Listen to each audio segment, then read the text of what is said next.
Hello, welcome back to my channel. So today's topic is type 1 error and type 2 error. This is part 6 and last videos में हमने जो है काफी सारी चीजें कवर करी हैं, रिसर्च के स्टेप्स, हाइपोथेसिस क्या है। इस वीडियो के अंदर मैं आपको टाइप 1 एंड टाइप 2 एरर के बारे में बताऊंगी। नल हाइपोथेसिस और अल्टरनेट हाइपोथेसिस जो है मैं आपको लास्ट वीडियो में कवर कर चुकी हूँ, वहां जाके आप इसको डिटेल में देख लीजिएगा।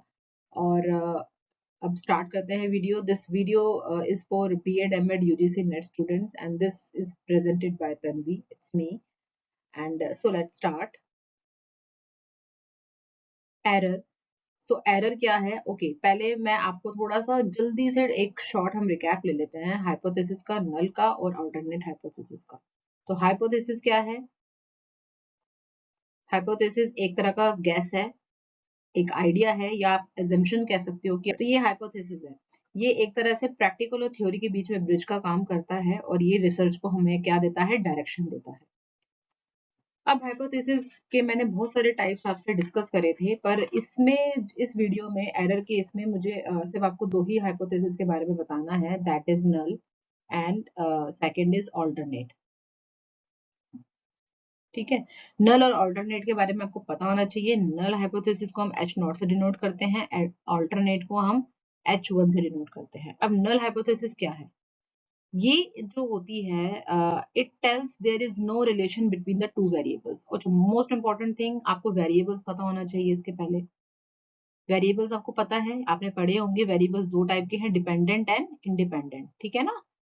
ओके, सो प्लीज ये आप अच्छे से देख लेना वेरिएबल्स क्या होते हैं आगे चलने से पहले, अदरवाइज आपको कुछ समझ में नहीं आएगा। तो नल हाइपोथेसिस में क्या होता है? ये जो दो वेरिएबल्स होते हैं, है ना, तो दो वेरिएबल्स के बीच में जो रिलेशनशिप होता है उसको वो डिनाई कर देता है, रिजेक्ट कर देता है। Else null hypothesis tells there is no relation between these two variables. इन दो वेरिएबल्स के बीच में कोई रिलेशन नहीं है। अभी मैं आपको इसका एग्जांपल दूंगी।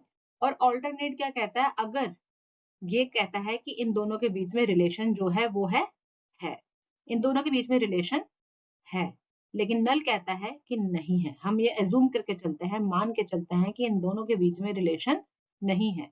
फॉर एग्जाम्पल लेंगे, जैसे कि हम कहते हैं कि automobile exhaust causes air pollution. मैं आपका एग्जाम्पल यहाँ लिख देती हूँ कि ऑटोमोबाइल एग्जॉस्ट जो है ये एक आपका वेरिएबल है, वेरिएबल 1, और एयर पोल्यूशन जो है आपका वेरिएबल 2। ये कह रहा है नल हाइपोथेसिस, हम मान के चलेंगे कि ऑटोमोबाइल एग्जॉस्ट से जो है एयर पोल्यूशन क्या होता है? नहीं होता है। ये हम हमेशा मान के चलेंगे। लेकिन अगर आपकी जो रिसर्च है वो सही साबित हो जाती है, कि अगर वो इसको आपके इसको इससे उल्टी आ जाती है कि रिलेशन जो है वो है, तो वो आपका हो जाएगा ऑल्टरनेट हाइपोथेसिस। अगर रिलेशनशिप हो तो नल हाइपोथेसिस अगर रिजेक्ट हो जाए तो हम ऑल्टरनेट हाइपोथेसिस को एक्सेप्ट कर लेते हैं। ठीक है, तो ये आपको समझ में आ गया? एक बार आपको फिर रिपीट कर देती हूँ। दो वेरिएबल्स होते हैं, दोनों में कोई अगर रिलेशन नहीं है तो वो है नल हाइपोथेसिस। अगर रिलेशनशिप होगी इन दोनों के बीच में कि हाँ प्रूव हो गया है, तो वो है नल हाइपोथेसिस। वहां पे क्या हो जाएगी? रिजेक्ट हो जाएगी। और क्या एक्सेप्ट हो जाएगी? ऑल्टरनेट हाइपोथेसिस आपकी एक्सेप्ट हो जाएगी। Okay, let's move further. Error. Error क्या होता है? अब देखो, एरर एरर कोई गलती नहीं होती है, पहली तो बात। एरर का मतलब है यहाँ पे रिसर्च फील्ड में एरर का मतलब है कि there is difference between the estimated value and measured value. जो एस्टिमेटेड वैल्यू है और जो आपने मेजर करी है वैल्यू, उसके बीच में जो डिफरेंस होगा, ठीक है, that is called error. It can be defined as a difference between the value obtained during the process of measurement के टाइम पे जो आपको वैल्यू obtained हुई है और जो रियल वैल्यू आपकी जो obtained हुई है, that is इनके बीच में जो डिफरेंस है वो होगा error। ठीक, नल हाइपोथेसिस में आपको एग्जांपल दे चुकी हूँ उसके, आप यहाँ पे नीचे एग्जांपल देख लीजिएगा। There is no relation between the air pollution and asthma. ये एग्जांपल इंपॉर्टेंट है, आगे यूज होगा, देख लेते हैं। अगर हम कहते हैं कि एयर पोल्यूशन और अस्थमा के बीच में कोई रिलेशन नहीं है, तो वो होगा नल हाइपोथेसिस। हमें एज्यूम करके चल रहे हैं, ठीक है। लेकिन अगर आपकी हाइपोथेसिस अगर प्रूव हो जाती है, ये वाली, कि एयर पोल्यूशन के बीच में और अस्थमा के बीच में जो है रिलेशन है, ठीक है, it leads to asthma, yes, तो वो वहां पे क्या होगा, नल हाइपोथेसिस आपकी रिजेक्ट हो जाएगी और ऑल्टरनेटिव हाइपोथेसिस आपकी एक्सेप्ट हो जाएगी, तो यहाँ पे होगा ऑल्टरनेटिव हाइपोथेसिस। सिमिलरली ये वाले एग्जांपल में भी no difference between the two drugs, दो ड्रग्स हैं ए एंड बी, उनके बीच में कोई रिलेशन नहीं है तो नल हाइपोथेसिस।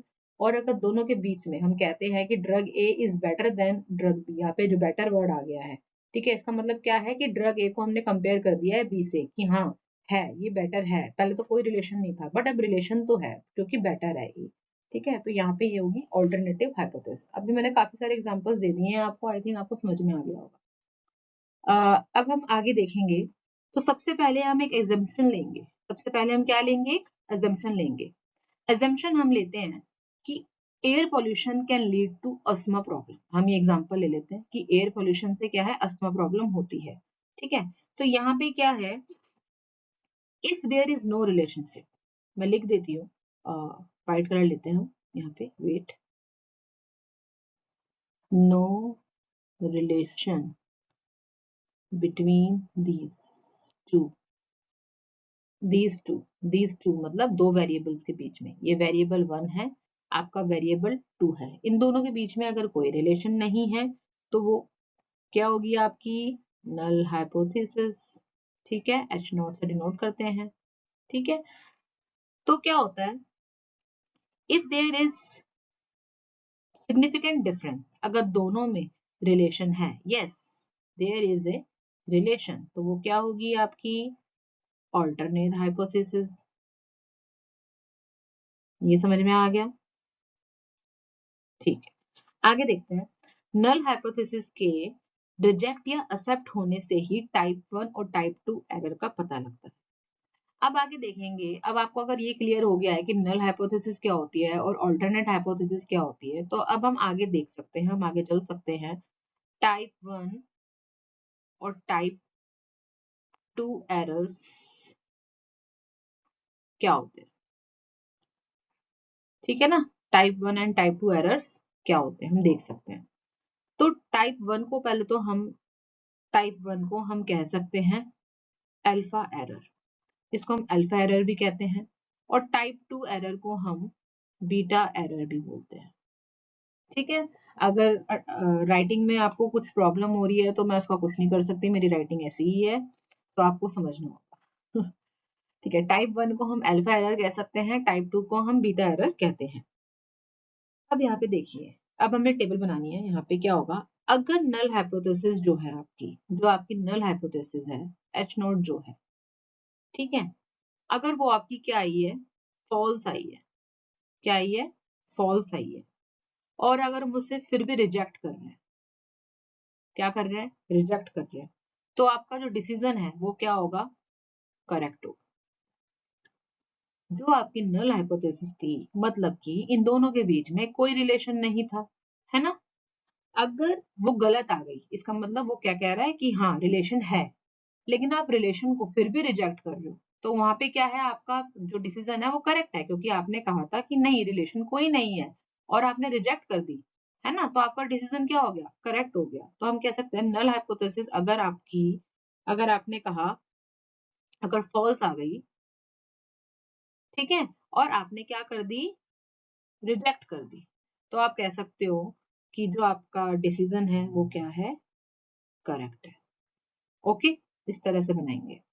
लेकिन अगर नल हाइपोथेसिस आपकी क्या निकल गई, अगर आपकी नल हाइपोथेसिस जो कि रिजेक्ट कर दी थी आपने, अगर वो ट्रू निकल गई, सही निकल गई, लेकिन फिर भी आप उसे रिजेक्ट कर रहे हो, फिर भी आप उसे क्या कर रहे हो, रिजेक्ट कर रहे हो, तो यहाँ पे आपका डिसीजन क्या हो गया, इनकरेक्ट हो गया ना, नल हाइपोथेसिस रॉन्ग थी, निकल सही गई, लेकिन आपने फिर भी रिजेक्ट कर दिया, क्योंकि भाई सही निकल गई लेकिन आपने फिर भी रिजेक्ट कर रहे हो, तो यहाँ पे आपका डिसीजन क्या हो गया, इनकरेक्ट हो गया।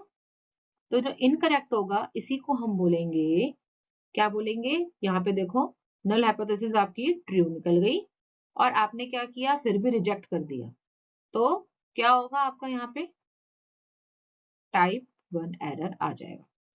यहाँ तक ये समझ में आया, एक बार वीडियो को पॉज करके बैक करके थोड़ा दोबारा सुन लेना ध्यान से, समझ में आ जाएगा, काफी क्लियर मैंने समझाया, ठीक है।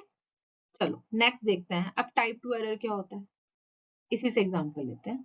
है कि नल हाइपोथेसिस जो है आपकी, जो कि आपने बताया था कि इन दोनों के बीच में कोई रिलेशन नहीं होता। नल हाइपोथेसिस हमेशा हम ये अज्यूम करके चलते हैं कि कोई रिलेशन नहीं। अगर नल हाइपोथेसिस आपकी ट्रू निकल गई, क्या निकल गई? ट्रू निकल गई, और आपने उसको एक्सेप्ट कर लिया, ये सही निकल गई और आपने उसको क्या कर लिया? एक्सेप्ट कर लिया कि सही निकली है। और तो सही निकली है तो ठीक है ना, आपने एक्सेप्ट कर लिया, सही निकल गई तो वहां पे आपका क्या हो जाएगा? डिसीजन करेक्ट हो जाएगा। आपने गलत बोला था कि नहीं है रिलेशन, लेकिन क्या निकल गई? टेस्ट किया तो सही निकल गई। सही निकल गया तो उसका मतलब आपने एक्सेप्ट कर लिया कि ठीक है, सही है। तो वहां पे आपका डिसीजन क्या हो जाएगा? करेक्ट हो जाएगा। ठीक है।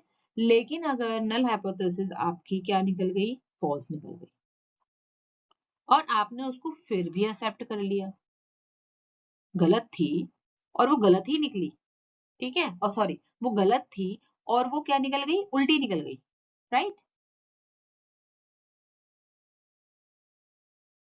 ठीक है।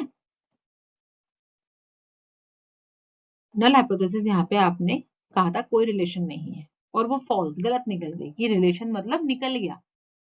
ठीक है।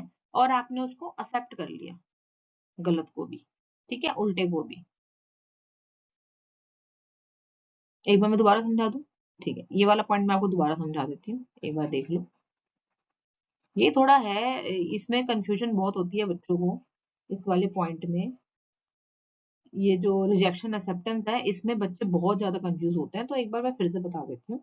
अगर नल हाइपोथेसिस आपकी, आपने कहा कि रिलेशन नहीं है, आपने कहा रिलेशन नहीं है, लेकिन वो सही निकल गई।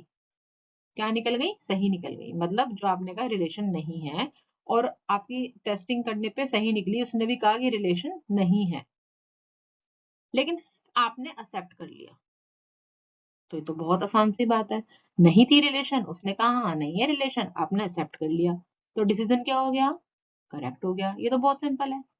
ठीक है ना? ये देखो, एक्सेप्ट कर लेते हैं। यहाँ पे क्या था आपका? नल हाइपोथेसिस क्या निकली आपकी? ट्रू निकली। ओके, ट्रू निकली, और आपने क्या कर लिया? एक्सेप्ट कर लिया यहाँ पे। ठीक है, तो आपका डिसीजन क्या है? ट्रू पे करेक्ट है। ओके। लेकिन कह रहा है नल हाइपोथेसिस आपकी गलत थी, मतलब आपने अज्यूम किया था कि रिलेशन नहीं है, और वो आपका गलत निकल गया। गलत मतलब उसने कहा कि रिलेशन है, उसने क्या कहा? रिलेशन है, लेकिन आपने फिर भी एक्सेप्ट कर ली। तो यहाँ पे क्या हो? वो कह रहा है कि रिलेशन है, आप कह रहे हो कि नहीं है, और आपने इस फॉल्स को ही एक्सेप्ट कर ली। तो यहाँ पे आपका डिसीजन क्या हो गया? इनकरेक्ट नहीं हो गया? इनकरेक्ट हो गया। इस इनकरेक्ट को ही, अगर फॉल्स है, नल नल हाइपोथेसिस आपकी गलत निकल गई और आपने फिर भी एक्सेप्ट कर लिया, तो यहाँ पे क्या हो जाएगा आपका? टाइप 2 एरर हो जाएगा। ये चीज समझ में आ गई आपको? अब आगे एक और एग्जांपल देख लेना, उससे क्लियर हो जाएगा इसको। अब मैं इसमें और क्या बताऊं? अब देखो, let's assume you notice some flu like symptoms. रुको, रेड पेन लेने दो। ओके, तो आप हम एग्जांपल लेके चलते हैं यहाँ पे,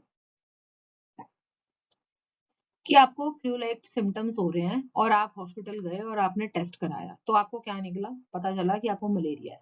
टेस्ट में, रिपोर्ट में ये आ गया। ठीक है, तो दो एरर्स होने की पॉसिबिलिटी है। दो एरर्स होने की पॉसिबिलिटी है, क्या क्या है? तो अब मैं इसको आपको बताने वाली हूँ कि टाइप 1 और टाइप 2 एरर क्या होगा। कि जो रिजल्ट आया आपका टेस्ट का, अगर वो दिखा रहा है कि आपको मलेरिया है, कि आपको मलेरिया है, लेकिन आपको फील तो नहीं हो रहा है ऐसा कुछ, एक्चुअली यू डोंट हैव, और आपको एक्चुअली में ऐसा कुछ सिम्टम्स नहीं है, कोई फील नहीं हो रहा है, आपको सिर्फ टेस्ट में आ गया है मलेरिया है, तो वो होगा आपका type 1 error, that is false positive. Okay.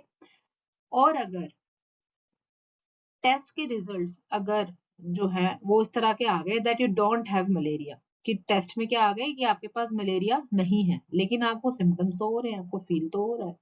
ठीक है, तो वो हो जाएगा type 2 error, false negative. Okay, I hope आपको टाइप 1 एंड टाइप 2 एरर